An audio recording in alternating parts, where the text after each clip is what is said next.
Começa agora uma Brasil em Questão com os principais fatos da política, economia, saúde, que interferem diretamente na vida do cidadão brasileiro. Conosco o Mário Covas Neto. Tudo bom, Mário? Oi, Walter, tudo bem? Você? Passou bem a semana? Tudo certinho? Andando. Vamos chegar até muito bem.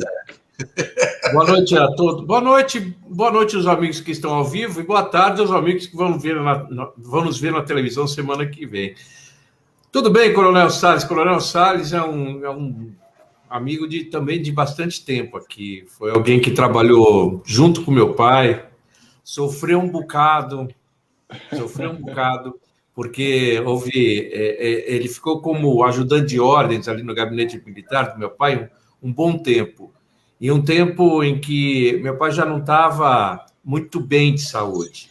Então, além de tudo, o Salles, além de ser um fiel escudeiro, era muito mais do que isso. Era um enfermeiro, era um ajudante, e alguém que tomava as broncas quando ele não tinha nada a ver, inclusive, com o assunto.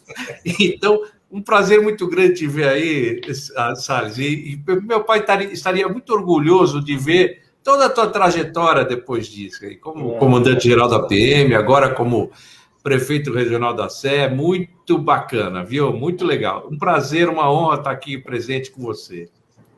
Uma alegria, Zuzinha, Mário Covas Neto, amigo querido de tantos anos. Um abraço a você. Agradecer o convite seu e do Walter Ciglione, amigos de tanto tempo, em poder falar aqui do Brasil, falar um pouquinho da nossa experiência profissional, falar um pouquinho em servir as pessoas, que foi uma das grandes lições que eu aprendi com o governador do estado de São Paulo, governador Mário Covas. É um estadista. Tive a honra em todos os meus currículos, quando vamos proferir uma palestra, me orgulha muito poder ter sentado no banco de trás de um homem com a experiência que ele tinha e com o espírito público de servir o Estado de São Paulo e servir as pessoas. Então, eu fico muito feliz. E já te falei isso numa outra oportunidade, aproveito a falar com o Walter e com todos os amigos do Brasil em Questão, que muito do que eu via com o governador Mário Covas, essa preocupação com a lisura, a preocupação em servir e a preocupação, como ele dizia, com os mais pequenos, aqueles que mais precisam. E uma simplicidade admirável. E eu tenho certeza que ele, como você disse, num outro plano, está aí vibrando com você e vibrando com tudo que ele deixou, um legado. E o Estado de São Paulo, se hoje ele pode se orgulhar dessa robustez, nós devemos muito ao nosso governador Mário Covas. Uma alegria poder estar aqui com vocês. É toda minha, meu amigo. Mário, o coronel é uma simpatia, né? Quem viu lá no palácio aqui, continua do mesmo jeito, coronel. Eu vou dar um brinco. Mas olha, ele todo fardado, com cap, não sei o que lá, ele é grandão, né? Tão forte. Ele não precisava abrir a boca, o povo já ficava esperto com ele. Mas agora é uma outra experiência, né, Salles? Essa coisa de ser prefeito regional, não que a comandante do PM você não tenha um monte de obrigações além do controle da tropa, mas também tem a coisa de compras, de pessoal, você tem uma infinidade de outras coisas para cuidar. Mas a administração pública na prefeitura regional é bem diferente, acredito, não? Essa experiência de gestão pública que nós tivemos de comandamento na Polícia Militar nos 35 anos que nós ficamos, aproveito a agradecer essa instituição. Eu nasci no Hospital da Cruz Azul, meu pai é policial militar, e essa experiência da Polícia Militar foi muito rica, em especial nos últimos 2 anos como comandante-geral da Polícia Militar, uma instituição com uma capilaridade gigantesca, está presente nos 645 municípios do estado de São Paulo, com orçamento anual, meus amigos, Walter, o orçamento anual da Polícia Militar é de 19 bilhões de reais. Ele é maior o orçamento maior que 11 estados da federação. Só que aliado a esse orçamento gigante, as responsabilidades e os desafios que se impõem à nossa instituição. Mas não tenha dúvida que a gestão pública que nós fazemos agora, ela muito tem essa contribuição dessa experiência de gestão, de comandamento na Polícia Militar. Eu estou muito feliz, estou animadíssimo, mas eu vou contar uma passagem agora.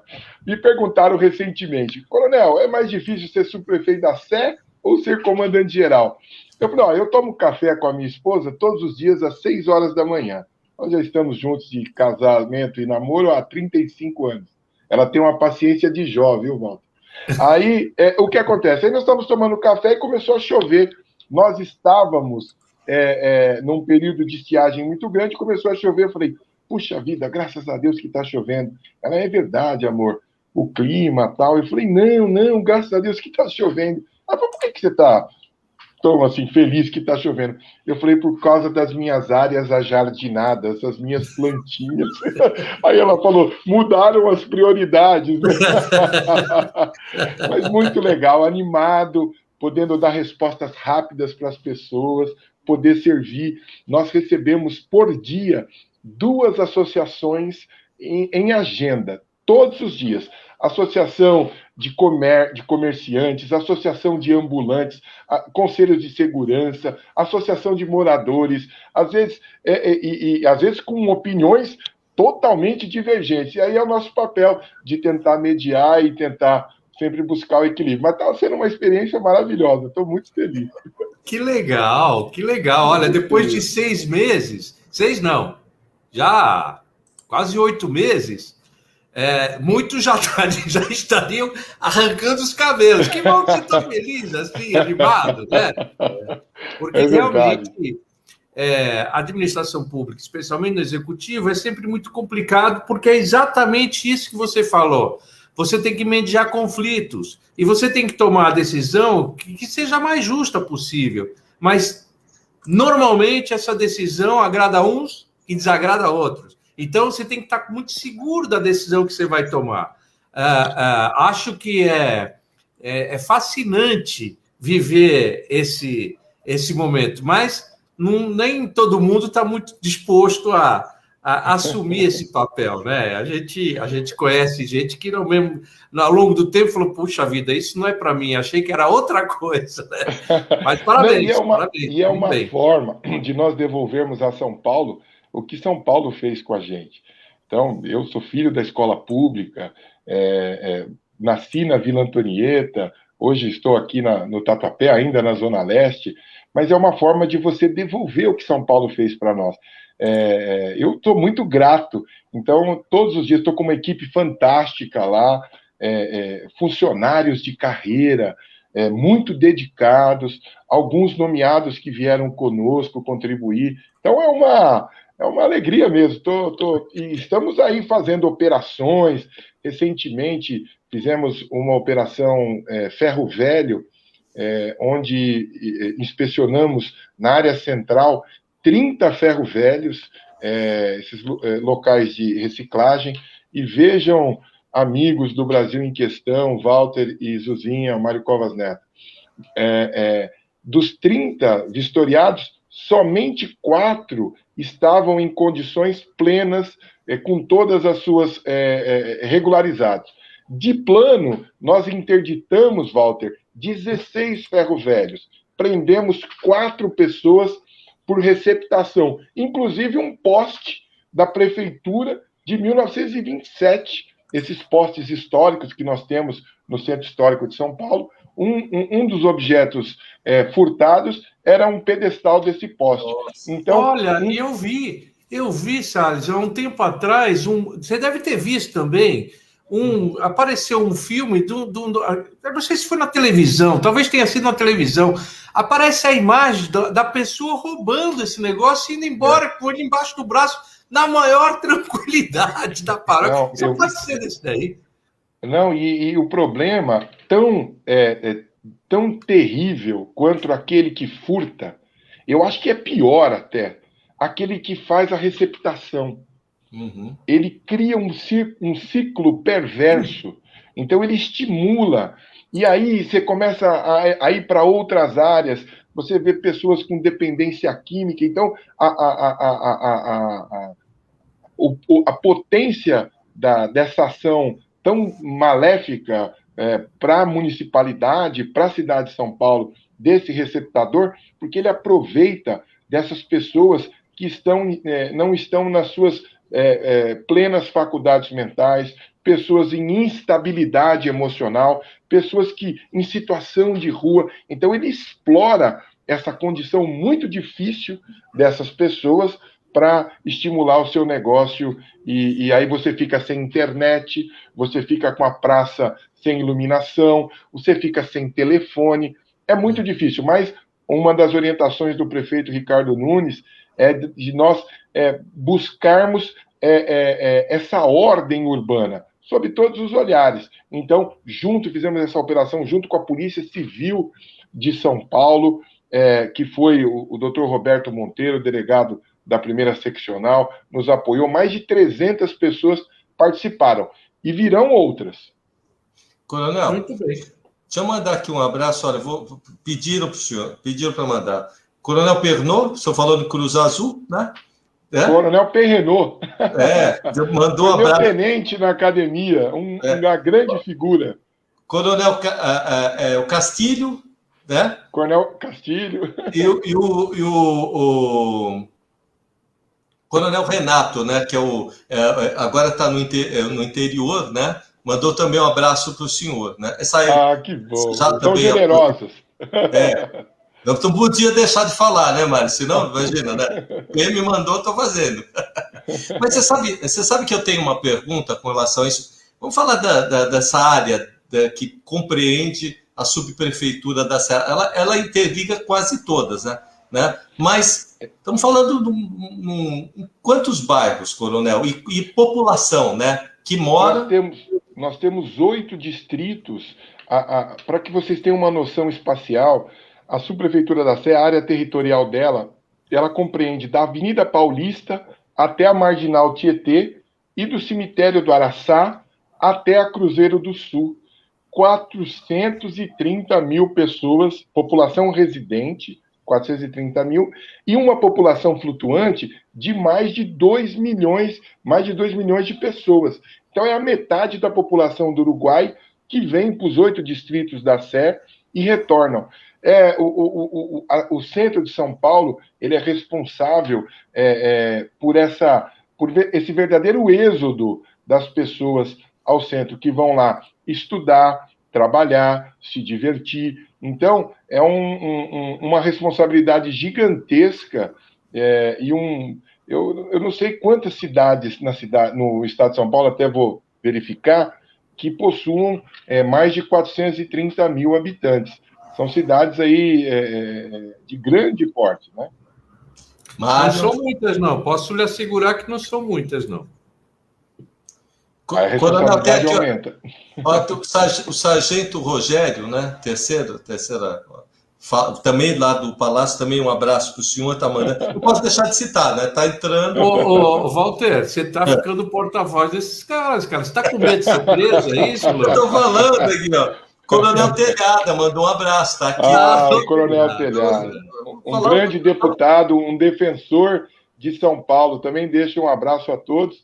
E o Coronel Telhada aí, que é um grande, um combativo deputado, nos ajudou muito quando estávamos no comando geral, e ele é meu veterano, né? Ele é muito mais antigo que eu, um grande professor. É uma alegria ter a audiência do Coronel Telhada também. Telhada teve comigo na Câmara Municipal, a gente sentava um do lado do outro ali. O Telhada é um fenômeno. Nas redes sociais, Walter, naquela época, eu já estou falando de, sei lá, 8 anos atrás, ele tinha mais de 400 mil seguidores. É um negócio assim, qualquer coisa que ele publica é um monte de gente visualizando. Eu não sei quanto está agora, deve estar muito mais do que isso, sei lá. O Telhada é algo comum, é igual o tamanho do coronel também. Os dois coronéis são mais ou menos do tamanho. Não, nós temos deputados que têm origem na Polícia Militar, que fazem um trabalho brilhante, né? E a gente fica muito feliz. Na esfera federal também, nós tivemos, em 2019, 2020, a reforma da Previdência, e eles, nossa, foram de uma atuação, o nosso saudoso Major Olímpio, uma perda irreparável para o Brasil. Um homem que fez muito por São Paulo, preocupado com as pessoas. Ele tinha aquele jeitão dele, sempre muito determinado nas suas ações, muito assertivas, né? Mas, assim, tinha um coração que era do tamanho dele. Então, nós temos, assim, parlamentares que são oriundos da Polícia Militar, que fazem um belíssimo trabalho e representam uma parte importante da sociedade, não só a corporação, porque ele tem essa experiência de servir, que está meio no DNA do policial, servir. Então, eu fico muito feliz e quero deixar um abraço a todos aí. Eu não posso... Tá vendo, né, Mário? Olha aqui, ó, Sargento Enoque tá aqui. Tá aqui também falando. O Enoque trabalhou comigo, trabalhou com seu pai, Zuzinha. Trabalhou com seu pai. Eu lembro. Um grande... O Sargento Damasceno está aqui, não vou... Você está falando, vou ter que falar. Meu amigo, eu quero saber o seguinte, o pessoal tem que trabalhar, cara, não é assim também. Vamos lá, olha, eu queria saber agora, com essa problemática toda dessa região, que você falou, Cracolândia e tal, como é que é você administrar com essa experiência toda que você tem? Inclusive, você fez direito também, né? Você fez direito, fez Barro Branco, né? Como é que essa problemática toda agora, nesse novo normal, né? Administrativo, uma área tão grande, questão de protocolo de pandemia, como é que você tem visto isso, Coronel? Olha, eu sou muito, como diria o governador Mário Covas, né? A gente tem que... aquele que tem a vida pública, ele tem que perseverar. Nós temos que ter esperança. Então, nós temos aqui no estado de São Paulo, na cidade de São Paulo, uma cobertura vacinal gigantesca da população adulta, já mais de 100%, porque pessoas vieram se vacinar, inclusive aqui em São Paulo, agora os adolescentes. Então, eu acho que é alvissareiro. Nós precisamos sair dessa dificuldade. O comércio, eu agora na subprefeitura, ouço relatos dos comerciantes, das pessoas, principalmente do terceiro setor, prestadores de serviço, turismo, muito machucados. E estamos retomando, à medida que o número de internações vai diminuindo. Mas aproveito, Zuzinha, Mário Covas Neto e o Walter, a força do programa de vocês, do Brasil em Questão, para pedir para as pessoas que continuem usando as máscaras, que observem os protocolos, para que a gente consiga sair mais rápido desse problema. E agora, nós estamos, Walter, lidando com o problema que está posto. Às vezes as pessoas falam, poxa, mas aconteceu isso, aconteceu aquilo. Eu falo, olha, a cidade que nós temos é essa. Nós não estamos em Viena, nós não estamos em São Petersburgo, nós estamos na cidade de São Paulo, com todas as suas virtudes e com todas as suas dificuldades. O que nós não podemos é sentar e chorar, né? Ficar reclamando. Não, nós temos que ir para frente. O paulista, especificamente, ele tem essa característica, talvez até fruto dessa miscigenação tão importante que nós temos. Nós temos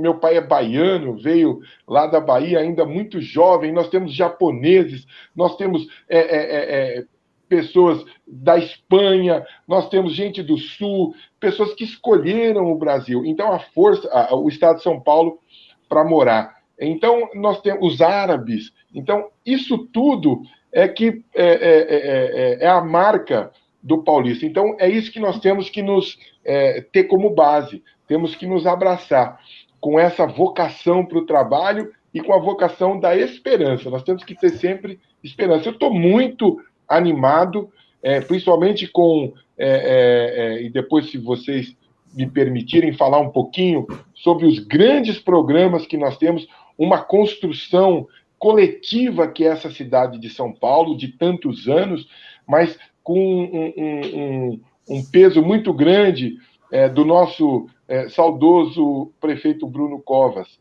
E eu, numa entrevista à revista Veja, há uns 4 meses atrás, eu dizia que a grande marca do Bruno, do nosso prefeito Bruno, do nosso amigo estimado Bruno Covas, será o centro de São Paulo. E daqui a pouco, se você permitir, Zuzinha e Walter, eu queria falar um pouquinho, porque temos boas expectativas.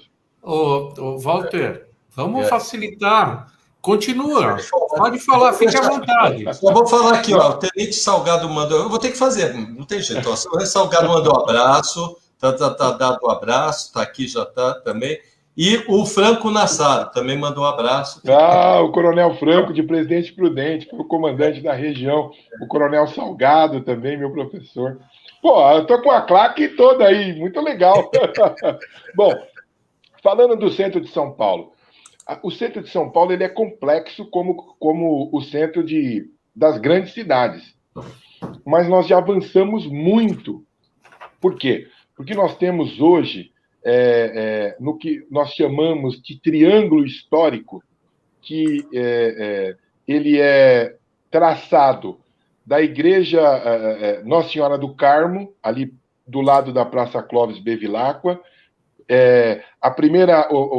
O primeiro vértice do triângulo é a Rua Boa Vista, desce pela Líbero Badaró e Benjamin Constant. Então, Rua Direita, Praça do Patriarca, José Bonifácio, todas aquelas ruas do centro, nós iremos trocar todo o calçamento, serão feitas galerias para a passagem da energia elétrica da Enel, os canos da Sabesp, a rede lógica, a telefonia, então, e com caixas de inspeção. Nós vamos retirar aquelas pedras portuguesas que muitos falam, poxa, mas isso é da época do pátio do colégio. Não é. As pedras foram colocadas, os calçadões, uma grande obra do prefeito Olavo Setúbal, que foi um grande prefeito da cidade de São Paulo, mas é de 74. Ele não tem esse aceno todo. E nós iremos padronizar o piso e, principalmente, ordenar o subsolo do centro de São Paulo. Então, só que, aliado a isso, haverá uma série de incentivos aos comerciantes, àqueles que possuem as edificações, para que eles coloquem as fachadas de como elas eram. Então, eles terão elisão fiscal, uma série de isenções de ISS, isenções de IPTU, então, alvissareiro. Então, nós vamos devolver. E, ao lado disso, nós temos o Centro Novo, que é o Quadrilátero da República, que é formado pela Avenida São João, Ipiranga e São Luís, fechando ali na Xavier de Toledo. Ali também será revitalizado todo o piso, utilizando os conceitos do Triângulo Histórico. Já há dinheiro para isso. 56 milhões para o Triângulo Histórico, verba do Tesouro, e 26 milhões, 56 milhões do Fundurb, do Fundo de Desenvolvimento Urbano, e 26 milhões do Ministério do Turismo, então verba federal, então a fundo perdido. Então é um negócio, eu não erro quando eu disser que o centro de São Paulo será outro daqui 2 anos. E nós estamos agora fazendo a revitalização dos canteiros dessas áreas que estão ao entorno do Centro Histórico e do Triângulo e do Quadrilátero da República, Senador Queiroz, Avenida Ipiranga, São João, São Luís. Quem for na São Luís hoje vai ver uma São Luís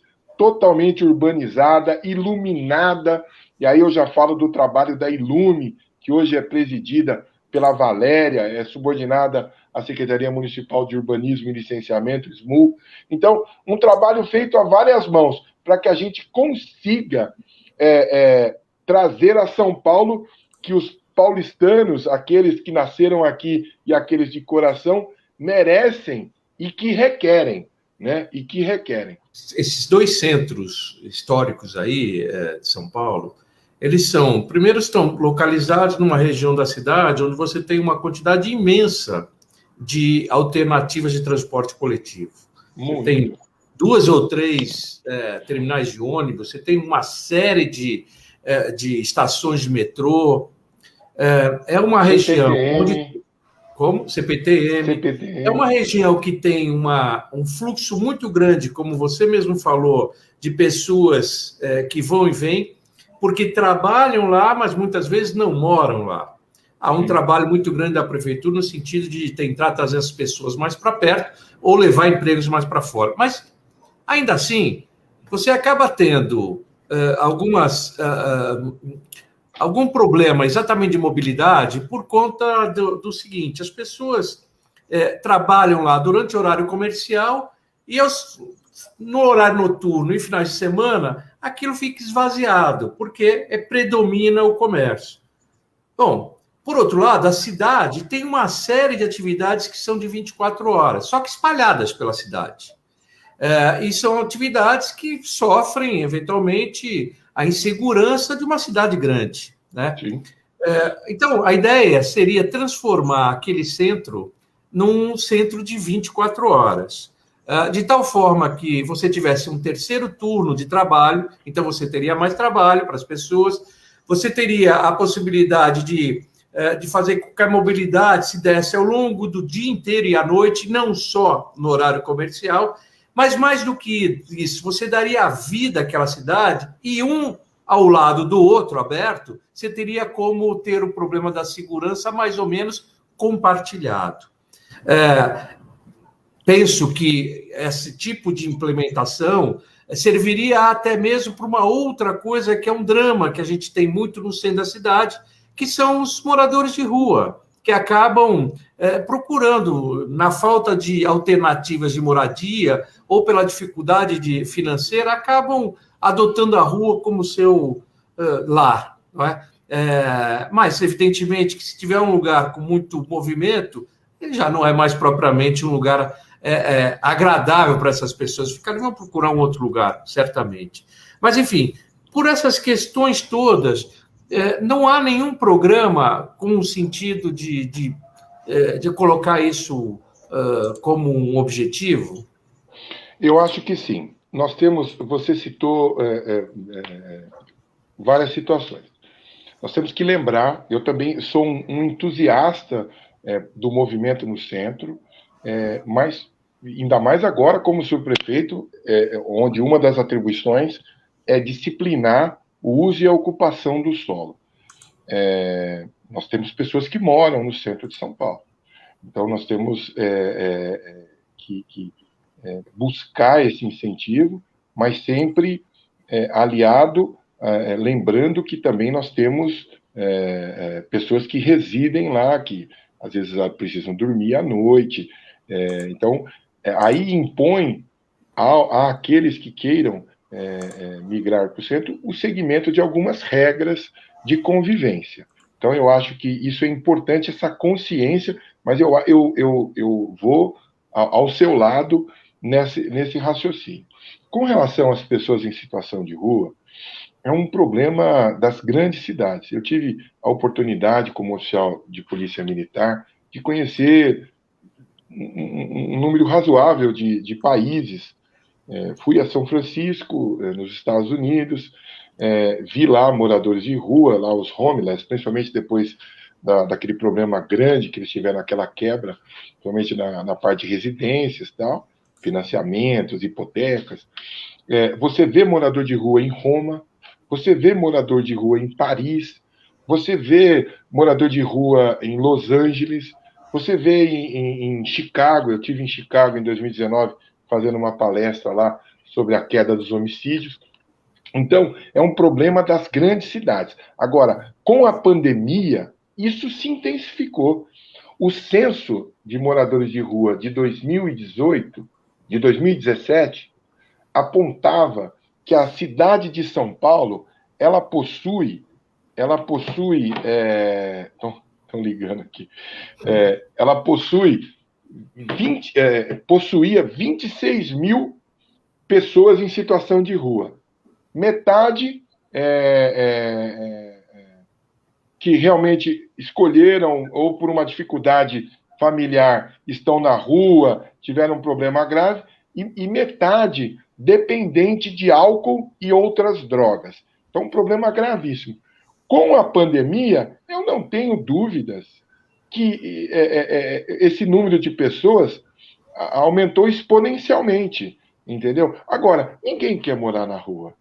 Eu vou dizer para vocês, essa é outra experiência, 2 relatos que eu falo a vocês, amigos aqui do Brasil em Questão, e aos nossos diletos amigos Walter e Mário.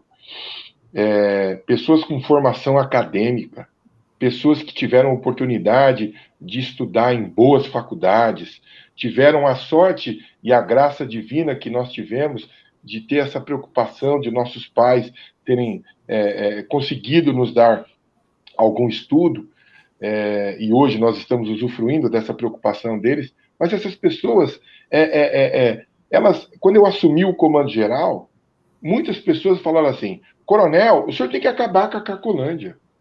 Aí isso me incomodava demais. O que é acabar com a Cracolândia? O que é? É você lá aniquilar aquelas pessoas? E quando você fala de moradores de rua, em situação de rua, nós temos que ter políticas públicas para isso, para tentar tirar essas pessoas, mas são pessoas humanas. Eu fico preocupado. Recentemente eu fui na Avenida Paulista, que nós estamos fazendo grandes intervenções lá, uma senhora muito distinta, foi na véspera da abertura do Ruas Abertas. Ela chegou para mim: o senhor é funcionário da prefeitura? Eu estava com o crachá, eu falei: sou servidor da prefeitura. E ela desancou a falar. Ela falou: olha, vocês precisam limpar melhor aqui a Avenida Paulista, o cartão postal. E como era, inclusive, véspera do lançamento do Ruas Abertas, nós tínhamos dado uma melhorada para retomar, né, esse importante ponto da cidade de São Paulo, e estava tudo limpinho. Aí eu olhei ao lado e falei: mas aonde está sujo? Aí ela falou: não, essas pessoas aqui. Eu falei: olha, senhora, então não é sujeira que a senhora está falando. O que a incomoda são essas pessoas que estão aqui. E ela disse: exatamente, vocês precisam tirá-las daqui. E olha, a Constituição do Brasil, que é a lei maior, não permite que a gente faça isso. E a senhora, aí foi uma conversa, e no final ela até admitiu que a gente precisa, não só o poder público, mas as pessoas. Então, era o que o seu pai falava, Zuzinha. O que nós vamos fazer com essas pessoas? Jogar no mar? Essa é a cidade de São Paulo. Esse é o desafio que nós temos que vencer, entendeu? Agora, nós temos problemas. Eu não quero que você entenda mal. A ideia de 124 horas não tem por objetivo, de forma alguma, sim, claro, tirar as pessoas de lá, não é isso. Era simplesmente para você ter melhor mobilidade das pessoas, não tenha dúvida. Ter a possibilidade de um terceiro turno e de ter você. Uma cidade mais ativa, não tenha dúvida. Exato, e num espaço onde o poder público já investiu muito. Lá tem asfalto, tem iluminação, tem tudo Concordo. Isso, né? Diferente de um bairro mais periférico que, de repente, precisa de algo a mais, algum maior investimento do poder público para poder transformar nisso. Era simplesmente você reaproveitar uma área que teve tanto investimento público. Por isso que eu falei das estações de metrô, de tudo mais, né? Nós temos muitas edificações que estão vazias. Você tem bairros, como você falou, se a gente conseguir ali perto da Sala São Paulo, nós temos equipamentos, nós temos áreas que elas... aí é o que eu falo e vai ao encontro do que você pensa. São Paulo, o centro de São Paulo, só vai retomar o seu viço e o seu vigor com movimento. E aí você tem as PPPs da habitação, você tem o estímulo ao comércio. Eu concordo com você e sigo esse raciocínio. A única coisa que às vezes me preocupa, e às vezes com alguma indignação, às vezes a crueldade de algumas falas. A gente fala: poxa, para que a gente faz? Por que a gente trabalha? A gente trabalha só para melhorar, comprar um blazer melhor, a gente comprar um carro melhor? Não, e a pandemia ensinou. A gente tem que ter um mundo melhor, Nós vivemos no mesmo mundo. Não adianta eu estar com um carro bonito e ser assaltado na esquina, né? E eu estar dentro de um carro chique e ter um menino menor de idade pedindo dinheiro. É isso que as pessoas... Às vezes a gente não pode perder a indignação, né? Para que isso nos mova a fazer isso. Mas eu concordo com o que vocês, Zuzinha. Só vamos retomar o vice-vigor com o movimento. Mário, Coronel, posso pedir um minutinho? São dois faturar, que nem fala o Raul Gil, e eu volto aqui que ele está na TV, pode ser? Lógico, lógico, lógico. Rapidinho. Tchau, tchau.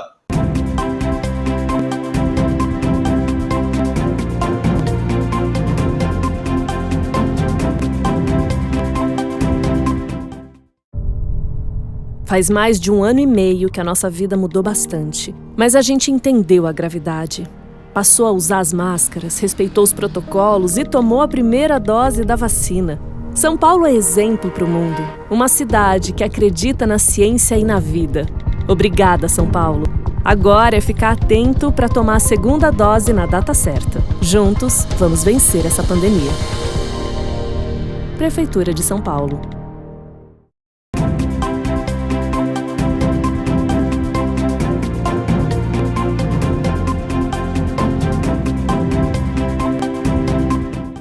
Eu acho muito humano o que o Coronel falou, porque uma vez, Coronel, fazendo reportagem ali, onde fica a FEPAS, agora que é a Sala São Paulo, eu perguntando ali uma pessoa que estava na rua, deitado, no lixo, né, que usa drogas, falei, por que você fica aí? E você se sente incomodada? Aí eu me lembro até hoje, quando eu trabalhava na Record, o pessoal falava o seguinte, ela falou o seguinte, ela estava no meio do lixo, falou, eles não me notam e eu não noto que eles existam, né? Olha que tinha um português claríssimo tal. Então, o que o senhor falou é muito verdade, né? Que as pessoas não notam essas pessoas. E é interessante uma pessoa da PM falar isso, porque é um contrassenso, né, Mário? O pessoal reclama e vê como é humano esse lado, essa visão que o senhor tem, né? Bom, só queria fazer essa vírgula aqui. Você quis dizer, olha, o Coronel Salles, agora está entendido. Ele ficou falando todos aqueles abraços, sei que lá, e agora, sabe o que ele falou? Que o militar não é humano. Você vê só. Agora ele disse isso. Eu vou falar para vocês. Quem tem experiência de vida pública, ele começa a enxergar o mundo de forma um pouco diferente. Até porque as pessoas precisam pensar no coletivo. E ao pensar no coletivo, está o rico e está o pobre. Está o desprovido e está o que é provido. E você tem que olhar para ambos, sabendo que a tua condição é de tratar para ambos. Agora, é óbvio que quem tem menos condições é muito mais dependente do Estado, do poder público, do que aquele que tem condições. Então, a gente tem uma obrigação adicional de olhar para essas pessoas com um olhar do mínimo de carinho, né?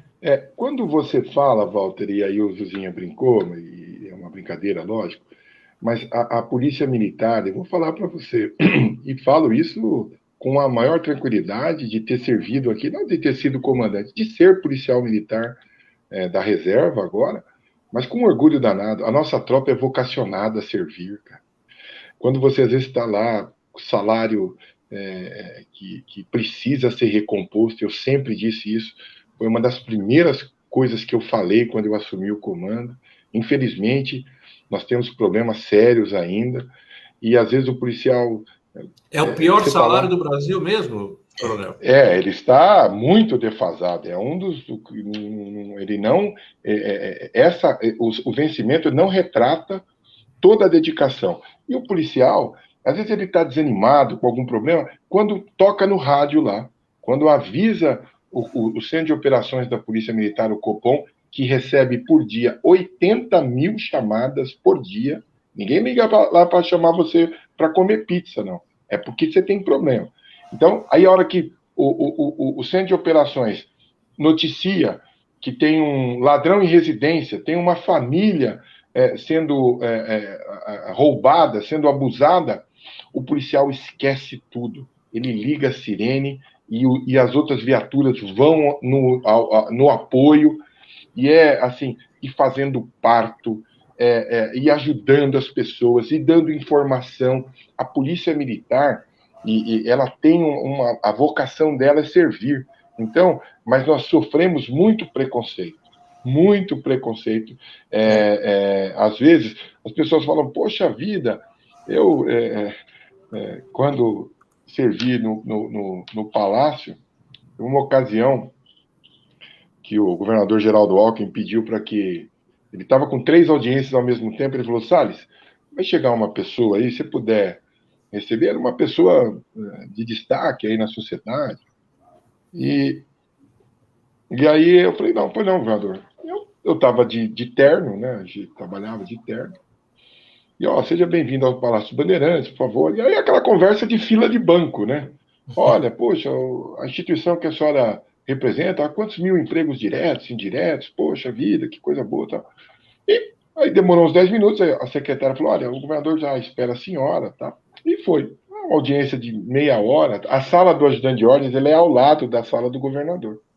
Na hora que ela saiu, eu estava ali de pé, aí ela falou, nossa, governador, parabéns aí o seu assessor, muito gentil, muito educado, tal, preparado. Ela foi generosa, né? Nesse momento.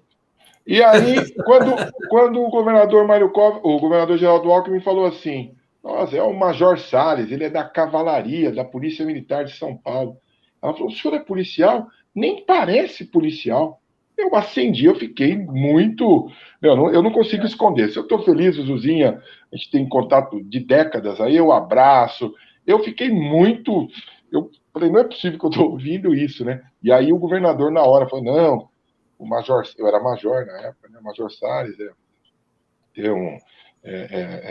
professor na Academia do Barro Branco, tem mestrado, tem doutorado, né? E aí ela viu a derrapada que ela deu, e aí quis consertar, mas depois eu perdoei, porque a gente tem que ter espírito cristão. Mas às vezes nem parece policial. Então, hoje todos os policiais militares possuem curso superior. O nosso curso de formação de soldados é tecnólogo. Os nossos capitães, todos têm mestrado. Os nossos oficiais superiores, os coronéis, todos têm doutorado. E é uma titulação acadêmica. O que importa é o que a pessoa faz. A gente pode ter um currículo muito grande, mas, às vezes, você precisa dessa titulação para ter alguma... É como se você tivesse com uma roupa boa numa festa. Entendeu? Mas eu diria o seguinte, sabe, Salles, que é o seguinte, o político sofre mais ou menos, quem tem atividade política, mais ou menos do mesmo tipo de problema. Às vezes você pega um exemplo ruim e torna aquele exemplo como sendo a corporação. E não é. Mas sendo pessoas públicas, e tanto policial como político são pessoas públicas, eles estão muito mais sujeitos à crítica da população de modo geral, porque cobra mais, né? Mas, de qualquer forma, não é a minha visão, e até pelo respeito que a polícia tem, em qualquer pesquisa que se faz, a polícia sempre está muito bem colocada na avaliação da população. A população sabe diferenciar bem as coisas. Mas eu queria aproveitar, já que você falou da PM, essa semana acho que foi essa semana ainda, teve um evento muito grande aí no interior, de um roubo lá em Araçatuba, um roubo a banco, e é uma coisa absolutamente profissionalizada, com um grande aparato bélico, com bombas, e com uma estratégia, todo um planejamento para fazer o assalto. Fizeram assalto, parece que em 3 bancos diferentes, mas põe carro queimando daqui, fecha passagem por lá, abandona os carros no meio do matagal. Ou seja, uma operação planejada, não foi passou por ali, não. E aparentemente com informação privilegiada, até mesmo, me parece, de saber que naquele momento aquelas agências estavam lá com um numerário maior de dinheiro para ser distribuído na região, etc. E eu fiquei muito impressionado, porque isso parece coisa de filme policial, e não propriamente o que a gente vê, teve o hábito de olhar aqui, que muitas vezes é um ladrão despreparado, que entra até na delegacia de polícia achando que é algum lugar outro, né? Assim. Então, eu queria saber um pouco sobre isso aqui, porque e compreendo também que as investigações elas têm que ter um certo sigilo, elas têm que ter... Enfim, eu não estou querendo furar nada, mas eu quero ver um pouco, pela sua experiência como comandante da Polícia Militar, o que você pode falar para a gente desse tipo de coisa? Bom, a ousadia, que é a característica do crime organizado, mas eu vou trazer uma notícia triste para eles. Eles serão presos. Eles serão presos. Eles serão presos. O poder público, a segurança pública, ela tem uma estrutura diuturna. Nós temos esse problema das explosões de caixa, do furto de numerário por explosão de caixa eletrônico, ele diminuiu muito no estado de São Paulo. O que, às vezes, a gente precisa atentar é que, em 2015, nós tivemos, no estado de São Paulo, 643 explosões de caixa eletrônico. Só se falava nisso. Sabe quantas nós tivemos em 2019? 10. Quem noticiou isso? 643 e depois 10. O que, às vezes, querem colocar como se fosse a insegurança, a culpa é da polícia. Eu tive que ouvir de um, entre aspas, especialista, dizendo que a culpa é da polícia. Ora, seriam os médicos os responsáveis pelas doenças? Seriam os professores os responsáveis pelo analfabetismo? Seriam os policiais responsáveis pelo crime? Não. A responsabilidade do crime, a culpa do crime é dos criminosos. Agora, eles serão presos. Por quê? Porque tem toda uma estrutura em cima disso. Agora, eles são ousados, eles vivem à margem da lei, mas eu não tenho dúvidas que eles chegarão às barras da justiça. Agora, as polícias de São Paulo têm toda uma estrutura. Nós temos convênio com o GAECO, do Ministério Público.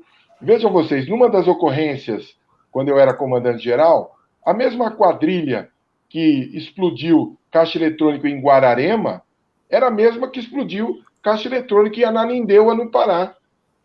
Nós temos informações do sistema bancário, a Febraban tem informações muito sólidas também, então eu não tenho dúvida que eles serão presos. Agora, isso deve-se muito a um fator chamado impunidade. Nós precisamos aprimorar a lei de execuções penais. Não é possível que uma pessoa cumpra 1/6 da pena, 1/3 da pena e saia. Então, a pessoa, às vezes, ela fala assim, poxa, será que vale a pena eu roubar, furtar por explosão de caixa eletrônico, subtrair milhões? Aí o cara faz uma conta e, às vezes, ele acha que vale. Entendeu? Então, nós temos a impunidade. Eu ouvi certa feita de um comandante meu que ele falava que o pai de todos os crimes é o tráfico e a mãe é a impunidade. Então, nós temos que, no Congresso Nacional, eu sempre falei isso, e eu não sou uma pessoa extremada, mas nós temos que nos debruçar sobre a lei de execução penal. Não é possível que a gente possa... porque um crime, a pessoa fala assim, mas os crimes hediondos já não possuem, já tem mais restrições. Não, porque começa devagarzinho e vai aumentando até esse tipo de coisa. Então, a polícia tem toda uma estrutura para buscar esses infratores da lei. Mas, o Salles, Coronel Salles, você... Salles. É que o problema está mais... eu não consigo chamar de Coronel Salles, não dá. Mas, enfim, vou tentar, vamos esforçar aqui, você acha que o problema maior é na lei de execuções penais, acerca da impunidade, ou a demora do judiciário para julgar? Porque a gente vê também o caso extremo, o sujeito comete um crime, a gente tem uma estatística que é muito insignificante, os crimes que são solucionados, né? É pequeno, que não seja em flagrante, é pequeno o número. O sujeito comete um crime. Se ele acha que não acontece nada, ele pode cometer o segundo, o terceiro, o quarto, sei lá. Mais do que isso, ele comete o crime e até ser julgado, até não sei o que lá, demora um monte de tempo. E nisso tem uma outra injustiça, daquele que é inocente e ainda assim paga uma pena como se fosse culpado até que seja inocentado.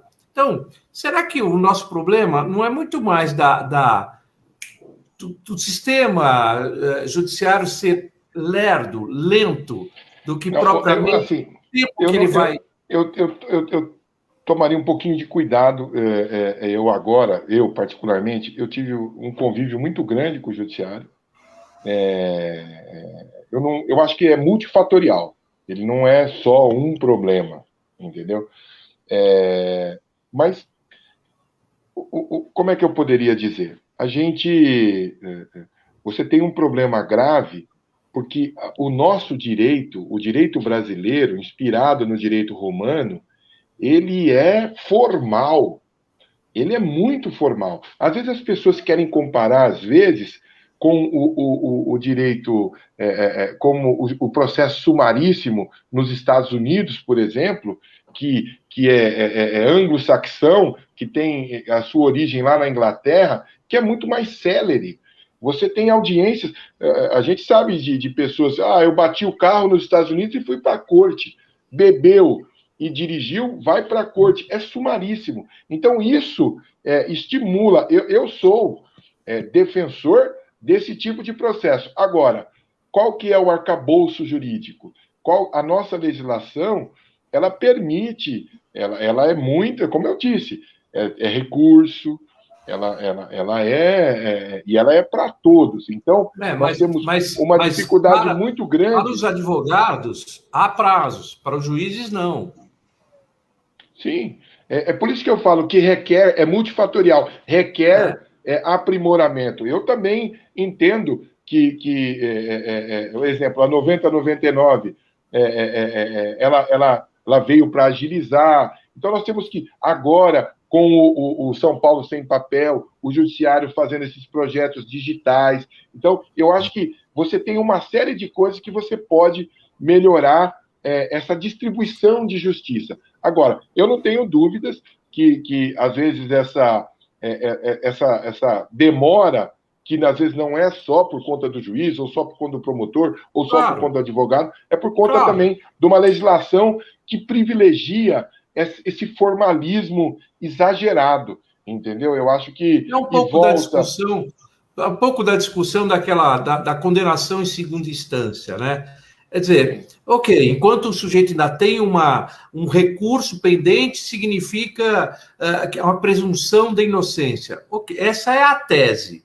Só que muitas vezes a gente sabe, né? Também sou formado em direito, como você, sim. Sabe que alguns recursos, eles não objetivam a inocência ou não. Ele é protelatório. Às vezes objetivam o tamanho da pena, outro tipo de questão. Então, está subjúdice um pedaço, mas não está subjúdice a condenação. Além do mais, aqui entre nós, se o sujeito foi condenado de primeira para segunda, ele poderia aguardar, esse sim, cumprindo uma pena, já que ele teve uma condenação.